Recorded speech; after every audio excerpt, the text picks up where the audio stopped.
Several decades worth of coverage of Rep. Sheila Jackson Lee suggests she's behaved badly on planes and on automobiles. Before this week's incident, the latest airplane drama came this week when a United Airlines passenger said she was booted from her first-class seat to accommodate the Texas Democrat, who shot back by saying the only reason the woman complained was because Jackson Lee is black. But previous reports show the House member, who was elected in 1994, has had a history of transportation drama, including berating flight attendants on first-class flights and making her congressional staff drive her one block while waiting on her for hours and disrupting traffic. She's been documented calling her employees "you stupid motherfucker," while referring to herself as congressional royalty. "You don't understand. I am a queen, and I demand to be treated like a queen," she was quoted saying in 1998, 3 years into her nearly 23-year tenure on Capitol Hill. In 2002, the Weekly Standard did a deep dive into her travel demands.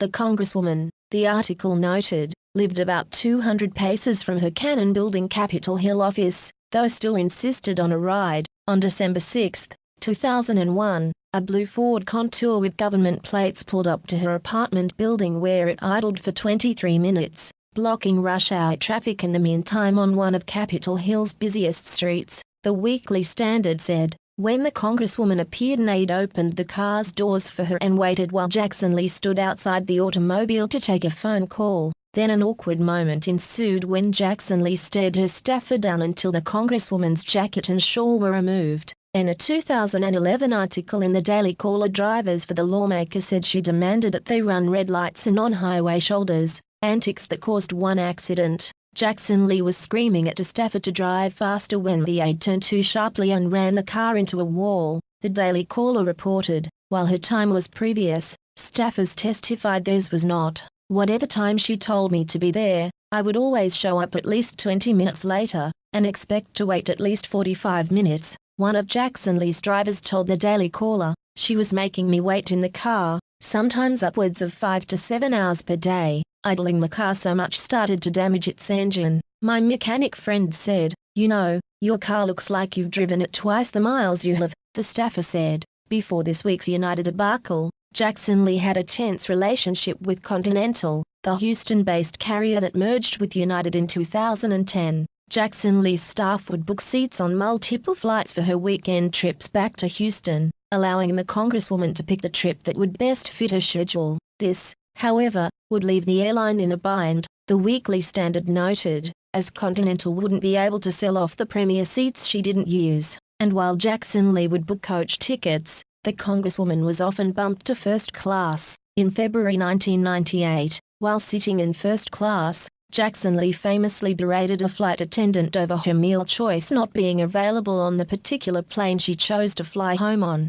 "Don't you know who I am?" the Congresswoman reportedly said. "I'm Congresswoman Sheila Jackson Lee. Where is my chauffeured meal? I know it was ordered after this incident." The vice president of Continental's Government Affairs Office called Jackson Lee and warned her that her behavior needed to improve or she would not be flying the airline again, sources told the Weekly Standard. A year later, in May 1999, Jackson Lee had boarded a Continental flight out of Washington, D.C.'s Reagan National only to find that she had misplaced her purse. The Congresswoman proceeded to get off the flight to look for the bag back in the terminal. Meanwhile, the plane had left the gate, with the missing purse on board. According to aviation lobbyists that the Weekly Standard talked to, Jackson Lee demanded she be let back on the plane and didn't believe it was against Federal Aviation Administration regulation. She accused the gate staff of racism and demanded to see their supervisor, who was a black woman, the Weekly Standard wrote. Her purse, meanwhile, was unceremoniously dropped out of the cockpit window and ferried back to her.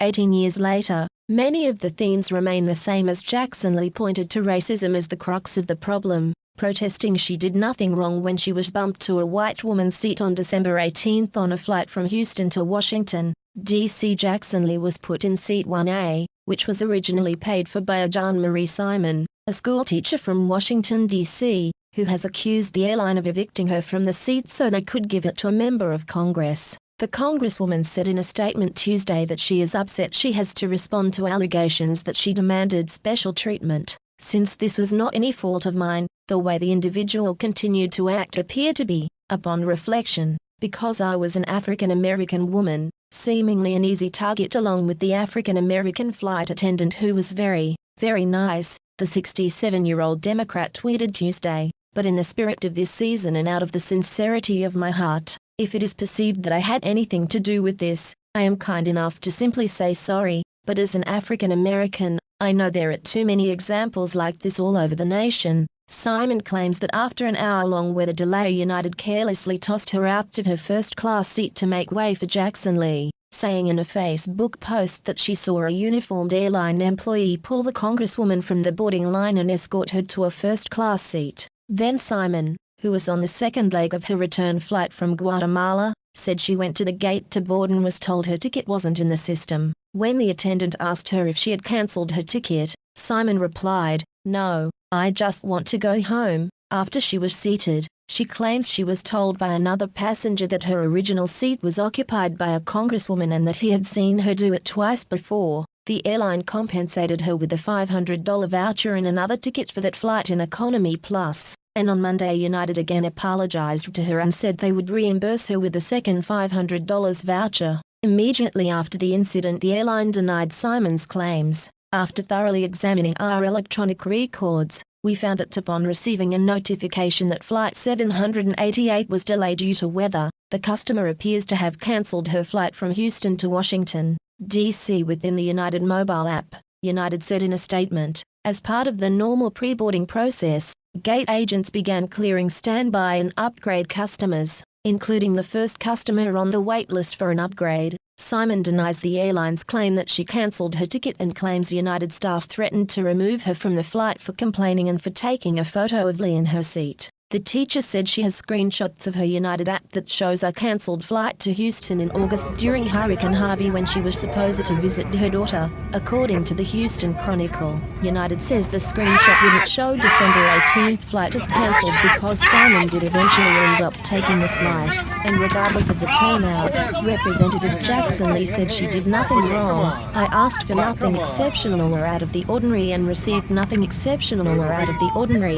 I proceeded to take my seat and work on legislative issues on my way to Washington," she wrote. She said she overheard someone say the woman cancelled her own flight, and that she noted that this individual came toward me and took a picture. "I heard later that she might have said I know who she is." Simon also said she hopes the airline makes everything right with Simon, but other people on the flight claim they have witnessed the Congresswoman carry out similar behavior at least 3 times before. "I've seen Lee and I cutting in line and rudely taking advantage of her status before. United knows she will play the race card if she isn't treated like royalty, so they just give in. They don't care about a hard-working teacher versus a privileged idiot," one person tweeted. Simon has denied all claims that her anger and frustration with United had to do with race. "I had no idea who was in my seat when I complained at the gate that my seat had been given to someone else," she said. "There is no way you can see who is in a seat from inside the terminal." Simon said that 5 minutes after she snapped the photo of Jackson Lee, another flight attendant sat next to her and asked her if she was going to be a problem. The teacher said she was so distraught by how the airline treated her that after she arrived home she wrote a letter to the CEO, Oscar Munoz, and posted it on social media. An airline representative contacted her last Saturday morning and repeatedly apologized. Simon has asked for a formal, written apology. "It's just impossible to suspend disbelief and swallow that story that I cancelled my flight," she said. United Airlines has experienced a number of public relations headaches in the past year related to its customer service. The most notorious case was that of Dr. David Day-O. On April 9, just before a United flight was set to take off from Chicago to Louisville, security personnel forcibly dragged Day-O off a plane to make room for United crew members. Day-O refused to give up his seat and was left bloodied by the experience, which was filmed on cell phone video and posted to social media. The viral backlash was a black eye for United, which apologized. The airline and Day-O reached a financial settlement for an undisclosed sum of money.